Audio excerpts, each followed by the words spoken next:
किसी छोटे से गांव में एक लड़की सीमा रहती थी। वह रोज गांव के पास वाले जंगल में जाकर एक बड़े पेड़ के नीचे बैठती और अपनी किताबें पढ़ती। वह पेड़ बहुत पुराना और विशाल था और उसकी छांव में बैठकर सीमा को बहुत सुकून मिलता था। पेड़ की छाल पर वह अपने दिल की बातें उकेरती थी, कभी अपने सपने, कभी अपने दुहक। समय बीतता गया और सीमा की यह आदत बन गई। वह पेड़ भी जैसे सीमा का साथी बन गया।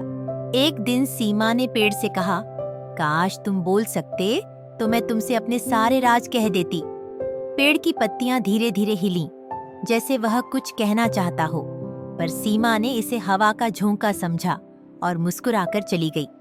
एक शाम सीमा गांव के बाहर घूमने गई और देर रात घर लौटी। अगले दिन वह पेड़ के पास गई तो उसने देखा कि पेड़ पर कुछ नया उकेरा हुआ था। सीमा, मैं हमेशा तुम्हारे साथ हूँ। वह चौंक गई और सोचने लगी कि यह किसने लिखा होगा। वह हर किसी से पूछती, पर कोई नहीं जानता था।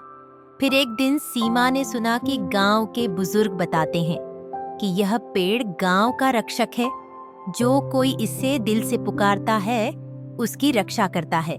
सीमा को अब समझ आया कि वह अकेली नहीं थी। पेड़ उसकी आवाज सुनता था और उसकी हर खुशी और दुहक का साथी था।